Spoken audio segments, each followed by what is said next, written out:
ठीक है।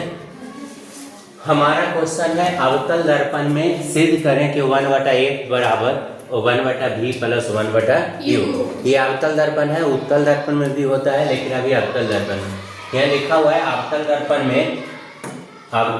में ये दिया गया था कि यदि एक वस्तु है जिसका प्रतिबिंब a डैश b डैश है और वस्तु दूरी u है, प्रतिबिंब दूरी v है, फोकल दूरी f है ना। ये आपका P से F की दूरी को फोकस दूरी कहेंगे, ठीक है। और a डैश से प्रतिबिंब से ध्रुव की दूरी को v कहेंगे, और यहाँ से वस्तु से ये दूरी को वस्तु दूरी कहेंगे, ठीक है। और वक्ता त्रिज्या को r या तो 2f भी लिख सकते हैं, ये दूरी होगा, ठीक है, कोई दिक्कत ना। अब हम लोग प्रमाण करके यहाँ पर आप लोग को ज्यामिति से रिलेटेड कुछ पॉइंट होता है। ज्यामिति में कहता है कि दो त्रिभुज, अगर दो त्रिभुज की बात करते हैं तो ये सर्वांशम आप लोग 9 में पढ़े हो, लेकिन 10वां में समरूप पढ़ना है। क्या पढ़ना है? समरूप। समरूप क्या होता है ये बताते हैं। समरूप होने के लिए 3-4 कंडीशन है, लेकिन इसमें यूज होगा वो होगा ए ए ए, यानी किसी त्रिभुज की दो कोण दूसरे त्रिभुज के दो कोण के बराबर हो जाए तो दोनों त्रिभुज समरूप हो जाता है। यानी हम जो भी त्रिभुज इसमें हम लेंगे उसमें दो कोण अगर बराबर हो जाता है तो दोनों त्रिभुज समरूप होता है। और समरूप होता है तो उसका सभी संगत भुजाओं का अनुपात बराबर होता है, यही हम यूज करेंगे। तो देखेंगे, हम दो त्रिभुज बताएंगे आप लोग को, कौन कौन दो त्रिभुज लेना है आप लोग ध्यान दीजिएगा तो पता लगेगा। त्रिभुज ABAC तथा त्रिभुज B'A'C, ये दोनों त्रिभुज को खोजना है।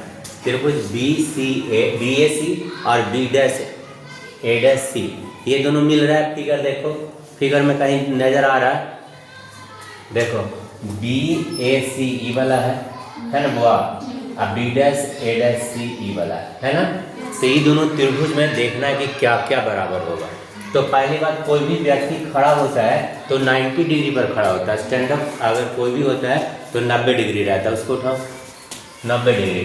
तो अगर ये 90 डिग्री पर खड़ा है तो प्रतिबिंब भी 90 डिग्री पर बनेगा। तो कंफर्म है कि एंगल ए और एंगल ए डैश होगा जो 90 डिग्री से बराबर होगा कि ना होगा? दोनों 90 पर। जब आदमी कोई व्यक्ति या कोई वस्तु को हम खड़ा रखे हैं तो खड़ा होगा तो 90 डिग्री पर ही खड़ा होगा। कितना पर होगा? 90 डिग्री पर। जब 90 डिग्री पर खड़ा है तो उसका प्रतिबिंब भी 90 डिग्री पर बनेगा। जैसे हम लोग पानी के साइड में खड़ा होते हैं तो जब सीधा रहते हैं तो पानी में भी हम लोग सीधा दिखते हैं ना, नीचे दिखते हैं, तो उसी 90 बनेगा। उसी तरह से ये कोण और ये कोण बराबर होगा शीर्षाभिमुख कोण से, पढ़े हो ना जी। जब दो रेखा एक दूसरे को एक बिंदु पर प्रतिच्छेद करते तो शीर्षाभिमुख कोण बराबर होता है।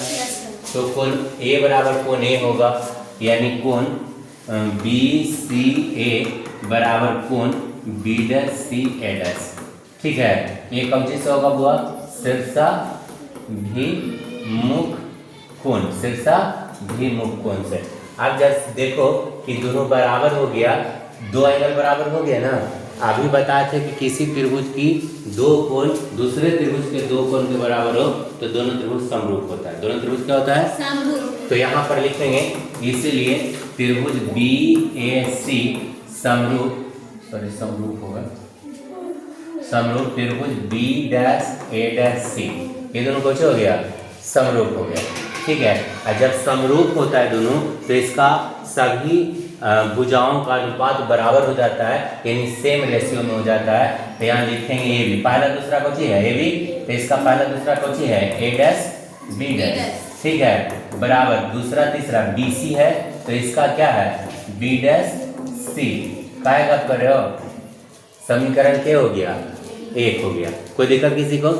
आगे की ओर बनाते हैं। समीकरण 1 के बाद हम लोग आगे चलेंगे, थोड़ा उसको बढ़ाएंगे आगे की ओर, फिगर रख के।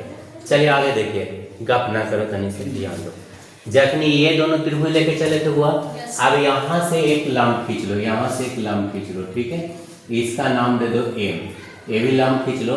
तो ट्रायंगल लेके चलेंगे, इसी प्रकार से कर देते, इसी प्रकार कर देते जैसे ऊपर सिमिलर किए हैं उसी प्रकार से इसको डायरेक्ट सिमिलर लिखेंगे। कैसे लिखेंगे ये समझो। ई कोण शीर्षाभिमुख कोण से बराबर होगा बुआ। आई इस पे लंब खींचा है तो ये भी 90 होगा ना। तो दो कोण बराबर, दोनों ट्रायंगल सिमिलर होगा कि ना होगा? तो सिमिलर डायरेक्ट कर देते हैं। एक सिमिलर ट्रायंगल है, सिमिलर का हिंदी होता है समरूप, कंफ्यूज ना करियो, ठीक है। त्रिभुज एम दिए थे ना यहाँ, तो यहाँ नाम नहीं दिए थे, यहाँ कुछ नाम दे देना, एम दे देना, ठीक है। तो त्रिभुज एम और कौन है, एफ है ना बुआ, समरूप त्रिभुज, इसका नाम हो जाएगा बी डैश ए डैश एफ, बी डैश ए डैश समरूप होगा ए, बी डैश ए डैश एफ, ए भी समरूप होगा बुआ, किससे बुआ, तो ए और ए डैश समरूप हो गया, कोई दिक्कत ना। अब इसको मैं देखो, ये कौची लिखा है, एम एन या एन एम लिखो, एक ही बात है, बटा कौची हुआ, ए डैश बी डैश बराबर कौची है, एम एफ है, अब बटा क्या है हुआ, एम एफ बटा इतना कौची लिखेंगे, पहला दूसरा एम एफ, तो इसका क्या लिखेंगे, ए डैश है।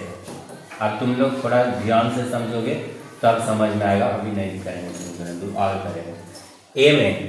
एम एन ये वाला है और ए बी है, ये दोनों बराबर होगा, काहे बराबर होगा ये बता रहे, आप लोग को बताया गया होगा कि दो समानांतर रेखाओं के बीच की दूरी हमेशा क्या होता है, बराबर होता है, बताया गया था।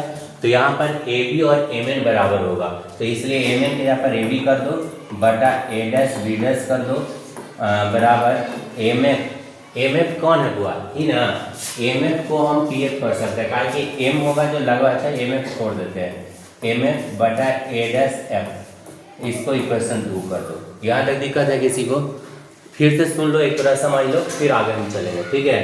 पहला त्रिभुज कौन लेके चले थे, बी ए सी और बी डैश ए डैश है। इसमें हम बताए थे समरूप होने के लिए कि अगर दो कोण बराबर होता है तो समरूप हो जाएगा, है ना। तो दो कोण बराबर हमको ऑलरेडी हो गया, कोण ए बराबर ए डैश हो गया, ई सी बराबर सी हो गया, इससे सब मुंह कौन सा हो गया, आएगा 90 डिग्री से। जब दो त्रिभुज समरूप होता है तो वह दोनों त्रिभुज क्या होता है, समरूप होता है। तो यहाँ समरूप हो गया, यहाँ क्या हो गया, समरूप हो गया। जब समरूप होता है तो संगत भुजा का अनुपात बराबर होता है, संगत भुजा का अनुपात कुछ होता है, तो ए बी, पहला दूसरा ए बी है तो इसका ए डैश बी डैश है, तो ए बी बटा ए डैश बी डैश कर दिए, दूसरा पहला और तीसरा बी सी, इसका कौन है, ए बी डैश सी।